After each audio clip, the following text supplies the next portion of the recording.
Hey guys, it's me, Jello Pineda, your middle class sneakerhead. Welcome back to another episode of the vlog. Today's video, we're going to be talking about my top 5 sneakers that you need this 2022. So a couple of months back, there were some of you guys that were sending me DMs that were just starting out in the sneaker game. And they were basically asking me what kind of sneakers that they need in their rotation. So actually, marami ng opinions, marami ng pwedeng mga ilagay sa sneaker collection. Pero if you were only given 5 choices, what would they be? So I figured why not make a video out of this one, and of course a huge thank you to those who reached out and were asking about this question right here, and that will be our topic for today's episode. What is up everybody, this is your middle class sneakerhead Jello Pineda. Welcome back to another episode of the vlog. Today's video we are going to be talking about my top 5 sneakers that you need this 2022. Some picks on the list may be influenced by popular opinions, and some of that would be from my personal choice. And this might be a different list from what you guys have. With that being said, cue the intro.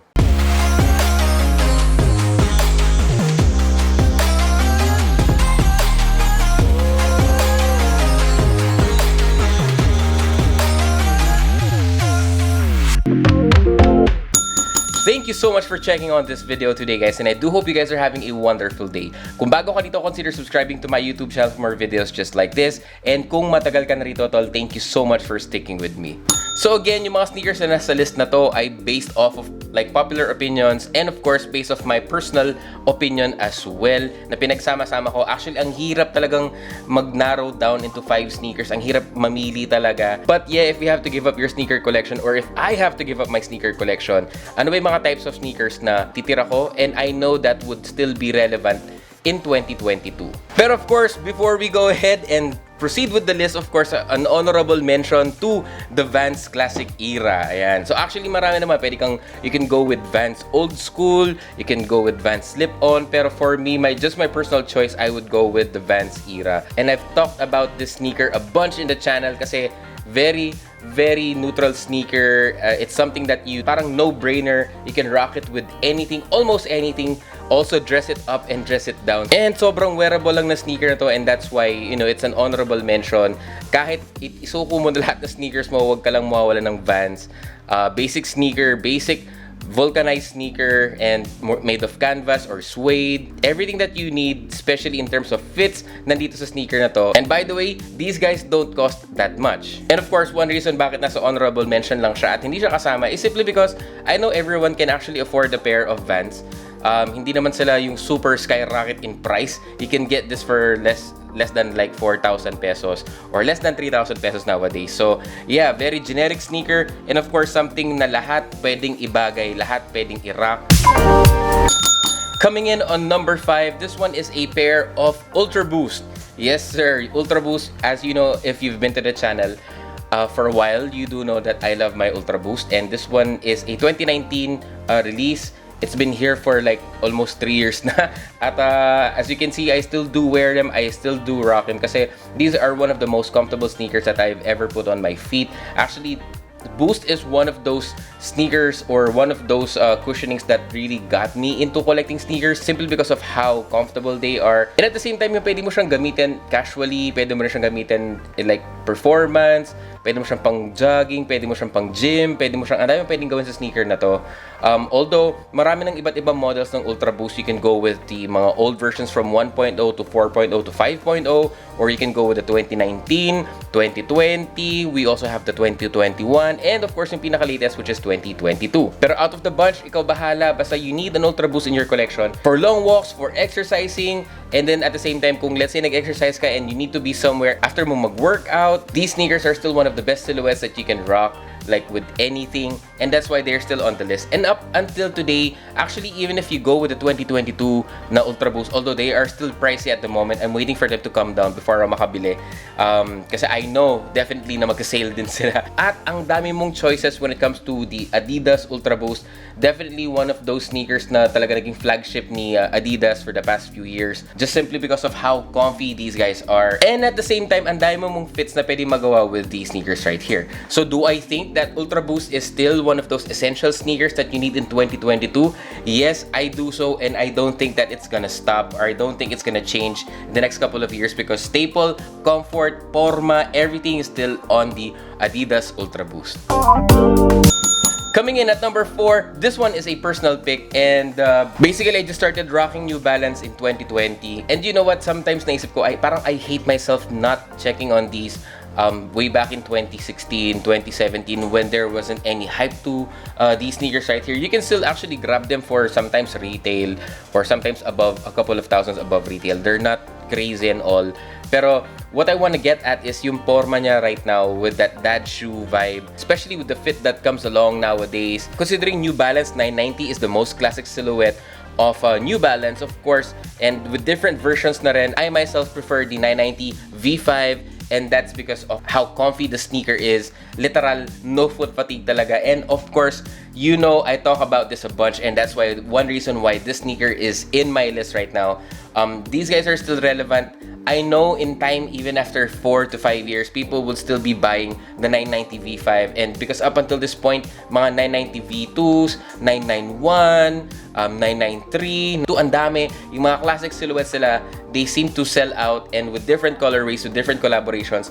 2021 New Balance has been killing it, and it's about time that New Balance had a bit of shine with the amount of premium materials that they put on their sneakers, combined with super comfy cushionings. Just a super perfect sneaker, and again, an essential sneaker that you actually have to have this 2022. Super daming fits. Ngayon ko lang na-realize super daming fits with the 990s.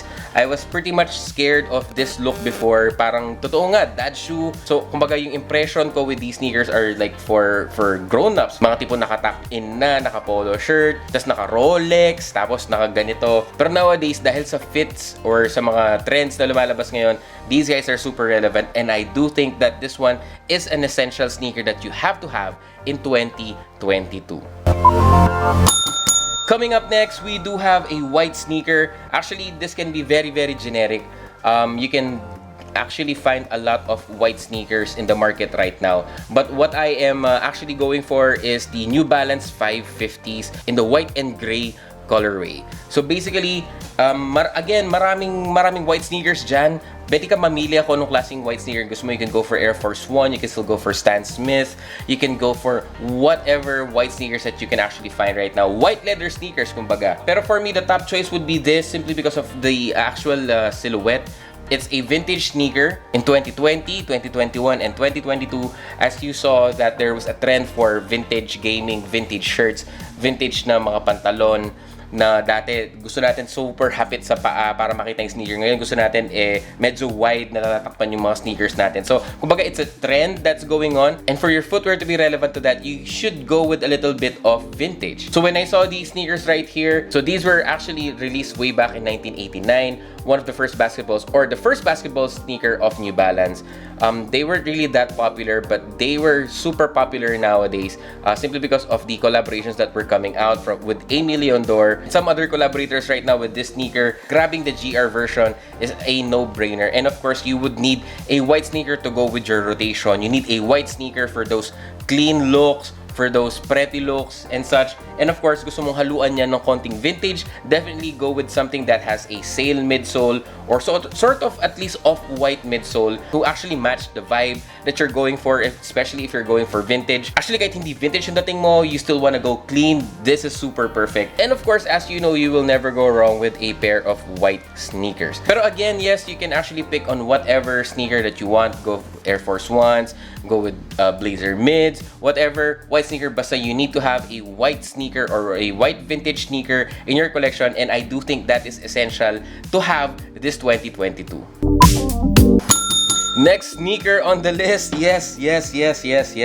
I know, Yeezys are dead. Yeezys are dead. Yeezys are dead. Yeezys are dead, sabi nga nila. But, you know, at least meron kang isang beater na Yeezy that goes along with everything. Alam mo, these are still comfy. To be honest, these are still comfy, and some of the fits that you, or some of the pants that you actually find right now, especially mga joggers or yung medyo cuffed yung sa baba, are still a very, very nice and a decent match to the Yeezy Boost 350 V2. And I know maraming colorways and some prices have dropped down, although merong release yung Beluga na reflective recently that actually sparked the hype of the Yeezys once again after like a couple of months na parang pare-parehas lang in downtrend si Yeezy.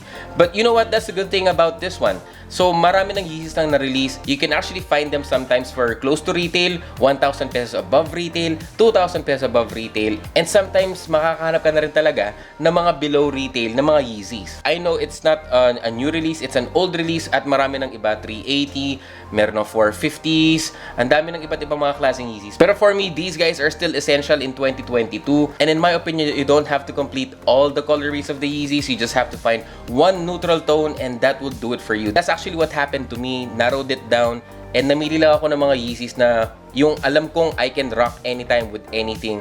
And yeah, I guess the Sesame colorway is one of those, and for me, one of my grails that I still kept up until now. To be honest, 2022, marami ng iba't ibang mga colorways, ang dami ng iba't ibang mga silhouettes na lumalabas. Pero for me, in my humble opinion, Yeezy Boost 350 V2, tinginin pa rin to kahit saan ka magpunta. Yeezys are still Yeezys. Kahit pumunta ka sa mall ngayon at nakasuot ka pa rin ng Yeezy, to be honest, people will still be looking at your feet. Sometimes titignan nila, fake ba yan? Totoo ba yan? Or just sometimes, uy, naka-Yeezy siya. So kumbaga parang meron pa rin talagang pangalan, and again, Yeezys are still Yeezys at the end of the day. Even if the hype has died down, they're just saying that kasi they can't make enough money or they can't make more money out of it anymore, unlike before. Pero man, these guys are still essential, I believe, in 2022. Alright, so last but not the least, you know what it is. Of course, man.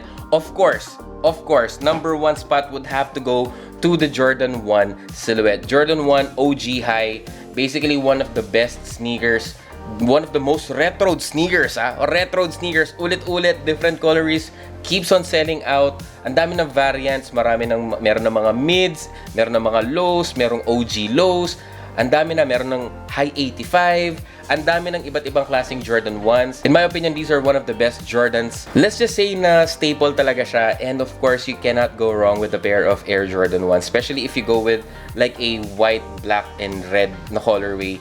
Of course, not everyone will be able to afford the bread colorway or yung mga OG colorways kasi they're super expensive or they are somewhat expensive nowadays. Pero marami namang iba't ibang colorways dyan na alam mo, magiging satisfied ka na rin and hindi mo na kailangan maghanap ng iba. Let's say for example, in my case, I do have the Gym Red. It does have the black toe. It does have red hits all over. It does have sail midsole as well for that vintage look. So this one is super perfect. But of course, if you're looking for something else, if you're looking for a different colorway, ang daming colorways ni Air Jordan 1. Ang daming pagpipilian. You can actually look for something that really suits you. You would be able to rock depending on your fit, depending on your wardrobe. So ang dami. And of course, I don't think that the hype is gonna die down with the Air Jordan 1s. They keep on selling out regardless kung anong colorway. And though there are some colorways na medyo nag-flop, at the end of the day, it is still a Jordan 1. And sometimes, Jordan 1 lang ang suit mo kahit hindi hype colorway. And people would automatically think, uy, sneakerhead dyan, no? It's simply because Jordan 1 symbolizes the whole sneaker community, I think. Kumbaga parang staple piece. It's something that a sneakerhead should own. And of course, if you're starting out this 2022, definitely rock a Jordan 1. Maraming Jordan 1s dyan, maraming colorways. These are one of those sneakers that you can actually dress up or dress down. You can wear shorts, you can wear crew socks, pwede ka nakapantalon, pwedeng medyo hapit yung pantalon mo, pwedeng loose yung pantalon mo, ang dami. So, ang dami mong fits na pwedeng magagawa dito sa Jordan 1, and they are very, very, very relevant this 2022. And of course, one of those sneakers that you can actually never go wrong kahit anong colorway ang suot mo. If you're gonna start off this 2022 and you don't know what kind of sneaker you're looking for and you wanna be into the sneaker culture, I would suggest really going with the Air Jordan 1. So there you have it. That is my top 5 essential sneakers that you have to have this 2022. And of course, I do know that again, this may be different from your list, but of course, we all have our opinions in terms of what sneakers that you should get this 2022. And of course, if this one is different from yours, leave yours in the comment section down below so that other people would know what other sneakers other people are actually rocking this 2022. If you like this video, please go ahead and smash that like button here on the bottom of the screen. It does help out with algorithm and it helps the channel grow. Kung bago ka dito, consider subscribing to my YouTube channel for more videos just like this. Maraming salamat for stopping by, and I will see you on the next one. Peace, guys.